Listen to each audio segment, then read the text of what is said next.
আল্লাহ রাব্বুল আলামিন কুরআনুল কারীমের মধ্যে এই ভ্রমণটা খুবই সুন্দরভাবে ফুটিয়ে তুলেছেন। রব্বুল আলামিন জানিয়ে দেয়, সুবহানাল্লাযী আসরা বিআবদিহি লাইলাম মিনাল মাসজিদিল হারাম ইলাল মাসজিদিল আকসাল্লাযী বারাকনা হাওলাহু লিনুরিয়াহু মিন আয়াতিনা ইন্নাহু হুয়াস সামিউল বাসীর। রব্বুল আলামিন বলেন, সুবহানাল্লাহ, পবিত্রতম সেই সত্তা যিনি রাতের কিছু অংশে তিনার বান্দাকে, তিনার হাবিবকে লাইলাম মিনাল মাসজিদিল হারাম ইলাল মাসজিদিল আকসা, মসজিদুল হারাম তথা বাইতুল্লাহ থেকে ওই যে ফিলিস্তিনের দূরবর্তীতে বাইতুল মুকাদ্দাস অবস্থিত, এই বাইতুল মুকাদ্দাসের মধ্যে ভ্রমণ করিয়েছিলেন। আল্লাযী বারাকনা হাওলা, আমি সেই রাত্রিতে ফিলিস্তিন নগরীর ওই বাইতুল মুকাদ্দাসের চারপাশটাকে বরকতপূর্ণ করেছিলাম। লিনুরিয়াহু মিন আয়াতিনা, কারণ হলো আমি আমার হাবিবকে আমার নিদর্শনগুলো দেখাতে চাই। ইন্নাহু হুয়াস সামিউল বাসীর, আর তিনি হলেন সেই আল্লাহ যিনি সব কিছু দেখেন এবং সব কিছু শুনেন। সুবহানাল্লাহ। সম্মানিত হাজিরিন, আল্লাহ রাব্বুল আলামিন ইসরার ব্যাপারে আয়াত নাযিল করে দিয়েছেন। আর মেরাজের বিষয়টা হচ্ছে ওই বাইতুল মুকাদ্দাস থেকে নবীজি সাল্লাল্লাহু আলাইহি সাল্লামকে ঊর্ধ্বগমন, উরুজ মানে নিচ থেকে উপরে ওঠা, আর নুজুল মানে হচ্ছে উপর থেকে নিচে নামা। নবীজিকে নিচ থেকে উপরে নেওয়া হয়েছিল, এটাকে বলা হয় মেরাজ। আর বাইতুল্লাহ থেকে বাইতুল মুকাদ্দাস পর্যন্ত যে ভ্রমণটা ছিল সেটাকে বলা হয় ইসরা। সরাসরি কুরআনুল কারীমের আয়াত এসেছে। আর যে মেরাজের ব্যাপারে কুরআনুল কারীমের ডাইরেক্টলি যদি আয়াত না থাকে, তথাপি রাসূল সাল্লাল্লাহু আলাইহি সাল্লামের 26 থেকে 30 জনেরও অধিক সাহাবী থেকে মেরাজের সুস্পষ্ট বর্ণনা এসেছে, যে হাদিসগুলোকে মুহাদ্দিসিনে কেরাম মুতাওয়াতির পর্যায়ের হাদিস হিসেবে গণ্য করেছেন। এখন কেউ যদি ইসরাকে অস্বীকার করে, তাহলে নবীজির এই ভ্রমণটাকে অস্বীকার করার কারণে, কুরআনুল কারীমের একটি আয়াতকে অমান্য করার কারণে সে কাফের হবে। আর যদি কেউ মেরাজকে অস্বীকার করে, তাহলে রাসূলের অসংখ্য অগণিত হাদিসকে অস্বীকার করার কারণে সেও কাফের হয়ে যাবে। সম্মানিত হাজিরিন, রাসূলের মেরাজটা কেন হয়েছিল সেই সম্পর্কে আমরা শুনেছিলাম গত জুমায়। কারণ হচ্ছে মেরাজ আল্লাহ তাআলা এজন্যই দিয়েছিলেন যাতে করে নবীজি সাল্লাল্লাহু আলাইহি সাল্লামের শ্রেষ্ঠত্ব সকল আম্বিয়া কেরামদের কাছে আমার নবীজি সাল্লাল্লাহু আলাইহি সাল্লামকে পরিচয় করে দিতে পারেন। এরপরে নবী তো এই দুনিয়ার মধ্যে আমাদের জন্য রাহমাতাল লিল আলামিন, সেজন্য নবীজি সাল্লাল্লাহু আলাইহি ওয়াসাল্লামকে আল্লাহ তাআলা জান্নাত জাহান্নাম দেখিয়ে, বিভিন্ন নিদর্শন দেখিয়ে দুনিয়ার মধ্যে যেতে এসে বান্দার কাছে নবীজি প্রচার করতে পারে, সেজন্য নবীজি সাল্লাল্লাহু আলাইহি ওয়াসাল্লামকে মেরাজ করিয়েছিলেন। আল্লাহ তাআলা কুরআনুল কারীমের সূরা আহজাবের ভিতর বলে দিয়েছেন, শাহিদাও ওয়া মুবাশশিরাও ওয়া নাযীরা ওয়া দাঈয়ান ইলাল্লাহি বিইজনিহি ওয়া সিরাজাম মুনীরা। ও রাসূল, আমি আপনাকে শাহিদ, সাক্ষ্যদাতা, সুসংবাদদাতা এবং সতর্ককারী রূপে আপনাকে প্রেরণ করেছি। ওয়া দাঈয়ান ইলাল্লাহি বিইজনিহি ওয়া সিরাজাম মুনীরা, আর আমি আল্লাহ তাআলা আপনাকে এরকম ভাবে সকল গোটা দুনিয়ার জন্য রহমত হিসেবে একটি আলোকবর্তিকা, আলোর প্রদীপ হিসেবে দুনিয়ার মধ্যে প্রেরণ করে দিলাম। সুবহানাল্লাহ। নবী তো শাহিদ, সাক্ষ্য দিবেন। কি সাক্ষ্য দিবেন? হযরতে আদম আলাইহিস সালাতু ওয়াস সালাম হতে ঈসা রূহুল্লাহ পর্যন্ত যত পয়গম্বর এসেছেন তাদের সাথে সাক্ষাৎ করবেন, তারপরে জান্নাত জাহান্নাম পরিদর্শন করবেন, আল্লাহর কুদরত দেখবেন। সবকিছু বান্দাদের কাছে সাক্ষী হিসেবে নবীকে আল্লাহ তাআলা দিয়ে দিয়েছেন, যাতে করে দুনিয়ার ট্রাইব্যুনালে, দুনিয়ার আদালতে যদি কেউ সাক্ষ্য দিতে চায়, তাহলে বলা হয় যে আপনি কি নিজের চোখে দেখেছেন নাকি? যদি নিজের চোখে কোনো অপরাধের দৃশ্য দেখে থাকে, তাহলে তার সাক্ষ্যটা সবথেকে বেশি অ্যাকসেপ্টেবল হয়। আর যদি সে বলে যে না, আমি নিজের চোখে দেখি নাই, আমি এরকম ভাবে একজনের কাছ থেকে শুনেছি, তাহলে বলেন তো তার সাক্ষ্যটাকে গ্রহণ করা হবে? আমার নবীজি সাল্লাল্লাহু আলাইহি সাল্লাম দুনিয়ার সকল মানুষকে সাক্ষ্য দিবে, জান্নাত জাহান্নাম আরশ লৌহ কুরসি কলম সবকিছু দেখিয়ে এসেছেন। এজন্য নবীজি নিজের চোখে আল্লাহ তাআলা দেখিয়ে দিয়েছেন। আবার যত পয়গম্বর এসেছেন সকল পয়গম্বরের উম্মতরা যাতে না বলতে পারে নবীজি সাল্লাল্লাহু আলাইহি ওয়াসাল্লাম তো কিছুই দেখেন নাই, আমাদের তো দেখেন নাই, আমাদের নবীদের সাথে পরিচিত হন নাই, নবীকে যাতে কেউ মিথ্যাবাদী না বলতে পারে এজন্য আল্লাহ রাব্বুল আলামিন সরাসরি নবীকে সরাসরি আল্লাহর সান্নিকটে নিয়ে আল্লাহর সকল কুদরতকে দেখিয়েছিলেন। কন্যা সুবহানাল্লাহ। আরেকটি কারণ হচ্ছে নবীজির আমল ভুজনের বছর নবীজির প্রিয় চাচা আবু তালিব দুনিয়া ছেড়ে চলে যায়।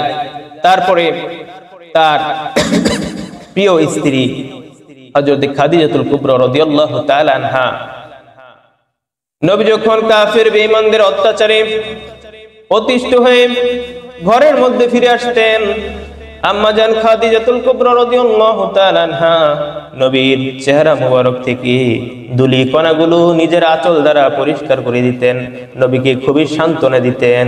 আমার আপনার প্রিয় নবীজি সাল্লাল্লাহু আলাইহি ওয়াসাল্লাম হযরতে খাদিজার অনুপ্রেরণায় সকালবেলা আবার কাফের বেঈমানদের কাছে কালিমার দাওয়াত নিয়ে বের হয়ে যেতেন। সুবহানাল্লাহ। কিন্তু এই খাদিজাও বেঁচে নাই।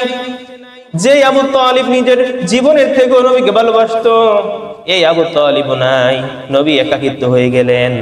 তারপরে দুইজন মেয়ে রুকাইয়া এবং উম্মে কুলসুম আবু লাহাবের দুইজন ছেলে তালাক দিয়েছে।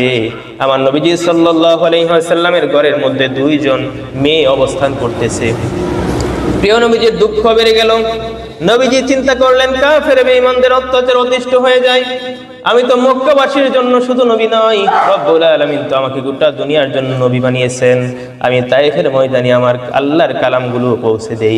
তায়েফের ময়দানে যখন নবীজি গিয়েছিলেন, ঘটনা গত জুমায় বলেছি, নবীকে এত মারা হলো, আমার নবীজি সাল্লাল্লাহু আলাইহি ওয়াসাল্লামের সারা শরীর মুবারক রক্তে রঞ্জিত হয়ে গেল। নবীজি ওই তায়েফের নগরী থেকে ফিরে সরাসরি নিজের গৃহে গেলেন না, উম্মে হানির ঘর। উম্মে হানি হলেন আমার নবীজি সাল্লাল্লাহু আলাইহি ওয়াসাল্লামের চাচাতো বোন। এখন প্রশ্ন আসে, চাচাতো বোনের সাথে দেখা করা ইসলামের মধ্যে নিষেধ, কিন্তু নবীজির উম্মে হানি চাচাতো বোনের সাথে আবার দুধ বোন আর দুধ ভাই একসাথে দেখা করতে পারবে, এটা ইসলামের মধ্যে জায়েজ আছে। উম্মে হানির ঘরের মধ্যে নবীজি সাল্লাল্লাহু আলাইহি ওয়াসাল্লাম গেলেন। নবীজি ওই রাত্রিতে ঘরের মধ্যে শুয়ে আছেন। এমন সময় নবীজি সাল্লাল্লাহু আলাইহি ওয়াসাল্লাম এই কষ্ট বারাক্রান্ত সময় নবীজি চিন্তা করতে লাগলেন, হায় হায়, আমার তো চাচা দুনিয়া ছেড়ে চলে গেছে, আমার বিবিও চলে গেছে, আমার দুজন কন্যা ঘরের মধ্যে অবস্থান করতেছে। তায়েফ নগরীর মধ্যে বড় আশা নিয়ে গেলাম, আমার বন্ধুদের কাছে কালেমার দাওয়াত দিলাম, আমি আল্লাহর বাণীগুলো প্রচার করতে লাগলাম, কি দোষ করেছিলাম, আমাকে এত দূর দূর করে তাড়িয়ে দিল, আমার সারা শরীর মুবারক রক্তে রঞ্জিত করে দিল। নবীজি সাল্লাল্লাহু আলাইহি ওয়াসাল্লামের চোখ থেকে টপ টপ করে পানি পড়তেছে। এমন সময় হঠাৎ করে দেখা যায় উম্মে হানির ঘরের উম্মে হানির ঘরের ছাদ মাঝখান থেকে ফাঁকা হয়ে গেছে, দুফাক হয়ে গেছে। এমন সময় তিনজন ফেরেশতা ওই ছাদের ভিতর থেকে ঘরের মধ্যে প্রবেশ করলেন। এসে একজন আরেকজনকে বলতেছে, মান হাদা মুহাম্মাদুর রাসূলুল্লাহ, ইনি কি মুহাম্মাদুর রাসূলুল্লাহ নাকি? অন্য ফেরেশতা বললেন যে নাম, হাদা মুহাম্মাদুর রাসূলুল্লাহ, হ্যাঁ তিনি হচ্ছে আখিরে জামানার পয়গম্বর মুহাম্মাদুর রাসূলুল্লাহ সাল্লাল্লাহু আলাইহি ওয়াসাল্লাম। দুইজন ফেরেশতা আল্লাহর হাবিব সাল্লাল্লাহু আলাইহি ওয়াসাল্লামের কাছে আসলো। নবীজি সাল্লাল্লাহু আলাইহি ওয়াসাল্লামকে শোয়া থেকে উঠে বসানো হলো। নবীজি বলেন, সেই সময় ফেরেশতাদের সর্দার জিবরাইল আমিন আমাকে আলতো করে উপরের মধ্যে তুলে ওই যে কাবা শরীফের পাশে একটি জায়গা আছে যাকে বলা হয় হাতিমে কাবা, বুক সমান একটু উঁচু করে ওই জায়গাটা নির্মাণ করা হয়েছে। আল্লাহর হাবিব সাল্লাল্লাহু আলাইহি ওয়াসাল্লাম বলেন, কেউ যদি ওই হাতিমে কাবার মধ্যে 2টি রাকাত নামাজ আদায় করে, আল্লাহ রাব্বুল আলামিন কাবা ঘরের ভিতরে নামাজ পড়লে যে সওয়াব হতো, রব্বুল আলামিন তার আমল নামার মধ্যে সমপরিমাণ নেকি দান করে দিবেন। সুবহানাল্লাহ। হাতিমে কাবার মধ্যে যদি কেউ নামাজ আদায় করে, রব্বুল আলামিন কাবা ঘরের ভিতরে নামাজ পড়লে যে সওয়াব হতো সেই নেকি তার আমলনামার মধ্যে দিয়ে দিবেন। সুবহানাল্লাহ। নবীকে ওই হাতিমে কাবার পাশে নিয়ে শুইয়ে দেওয়া হলো, উত্তর দক্ষিণ করে শুইয়ে দেওয়া হলো। প্রিয় নবীজি সাল্লাল্লাহু আলাইহি ওয়াসাল্লাম বলেন, সেই সময় জিবরাইল আমিন একটি ধারালো ছুরি দ্বারা আমার বুক থেকে পেট পর্যন্ত এক টান দিয়ে ফেরে ফেলল, যাকে বলা হয় শাক্কে সদর, সিনা চাক, ইংরেজিতে বলা হয় ওপেন হার্ট সার্জারি। নবীজি সাল্লাল্লাহু আলাইহি ওয়াসাল্লামের তিনবার শাক্কে সদর হয়েছিল।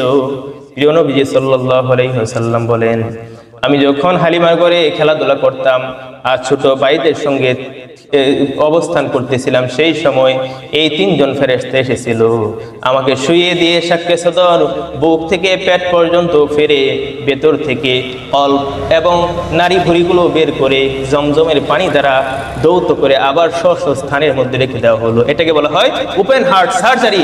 নবীর তিনবার হয়েছিল, একবার শিশু বয়সে, আরেকবার যখন তাগড়া যুবক 20 বছর বয়সে উপনীত হয়েছিলেন, তখন নবীজির বুক থেকে পেট পর্যন্ত ফেরে আবার কল্প এবং নারী ভুলগুলো বের করে তারপরে এরকম ভাবে আপনার জমজমের পানি দ্বারা দৌত করে স্বর্ণের পেয়ালার মধ্যে জ্ঞান, হিকমত, বুদ্ধিগুলো আবার নবীজি সাল্লাল্লাহু আলাইহি সাল্লামের স্ব স্থানের মধ্যে সেট করে দেওয়া হলো। সুবহানাল্লাহ। সাল্লাল্লাহু আলাইহি ওয়াসাল্লামের এই সিনা চাক করা হলো। এবার নবীজি সাল্লাল্লাহু আলাইহি ওয়াসাল্লাম আরেকটি হচ্ছে এই মেরাজের রজনীতে নবীজি সাল্লাল্লাহু আলাইহি ওয়াসাল্লামের এই হাতিমে কাবার পাশে নবীজির সিনা চাক করা হয়ে গেল। এবার নবীজি সাল্লাল্লাহু আলাইহি ওয়াসাল্লামের কাছে এরকম ভাবে একটি বাহন আনা হলো, যে বাহনের নাম হলো বারকুন, ধাতু থেকে যে উৎপত্তি তার নাম হচ্ছে বুরাক। এই বুরাক নবীজি বললেন তার আকৃতি হচ্ছে ঘোড়া, তার আকৃতি হচ্ছে গাধা থেকে ছোট এবং খঞ্জর থেকে একটু বড় আকৃতির।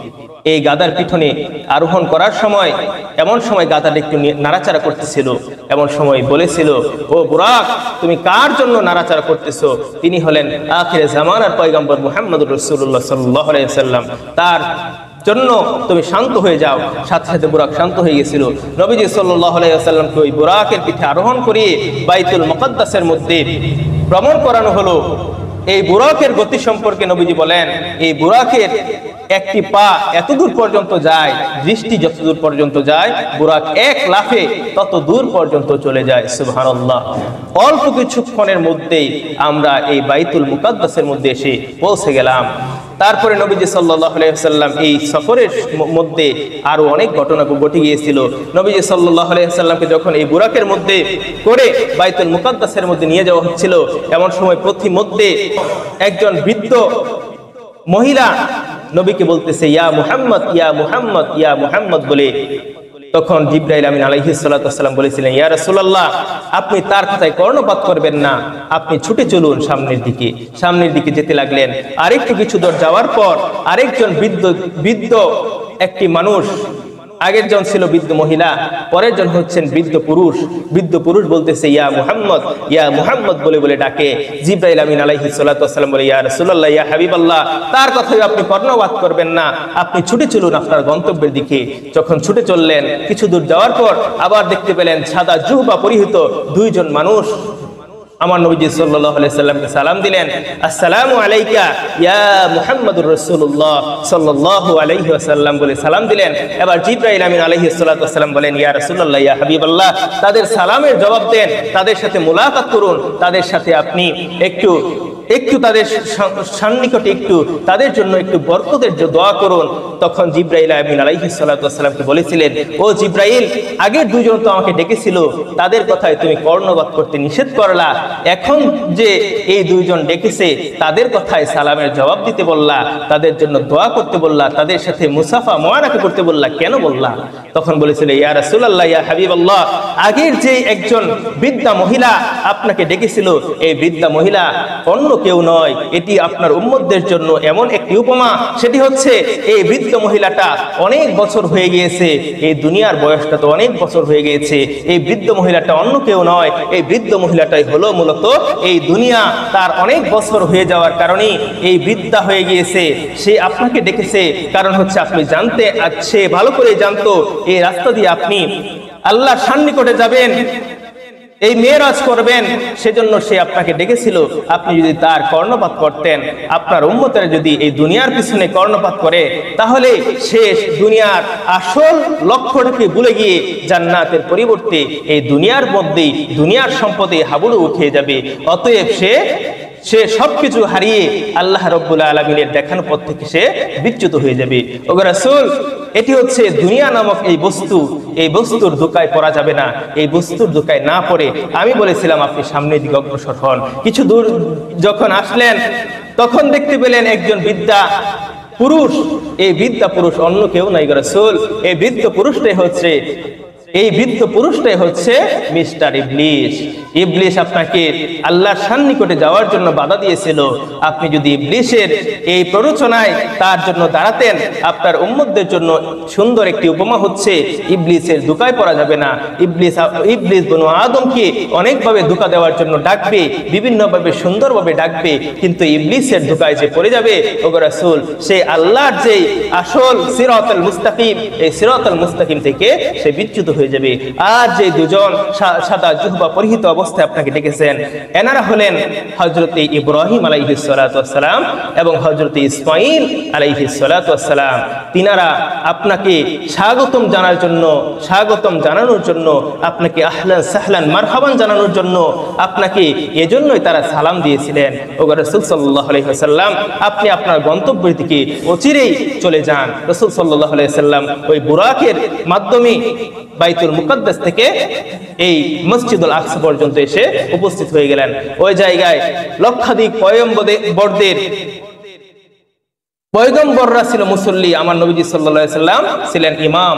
ইমামতির দায়িত্ব পালন করে নবীজি সাল্লাল্লাহু আলাইহি ওয়াসাল্লামকে সাইয়্যিদুল মুরসালিন, খাতামান নবীন, নবীদেরও ইমাম বানিয়ে আল্লাহ রাব্বুল আলামিন ঊর্ধ্বগমনের যাত্রা শুরু করে দিলেন। সুবহানাল্লাহ। সম্মানিত হাজিরিন, আমরা আগামী জুমা থেকে ইনশাআল্লাহ তাআলা মেরাজের ঊর্ধ্বগমন সম্পর্কে আমরা জানবো। আল্লাহ রাব্বুল আলামিন যেটুকু কথা বলেছে এর প্রতি পরিপূর্ণ ঈমান আস্থা রেখে আমাদেরকে বাকি জীবনে আমল করার তৌফিক দান করুক। আমরা বলি আমিন।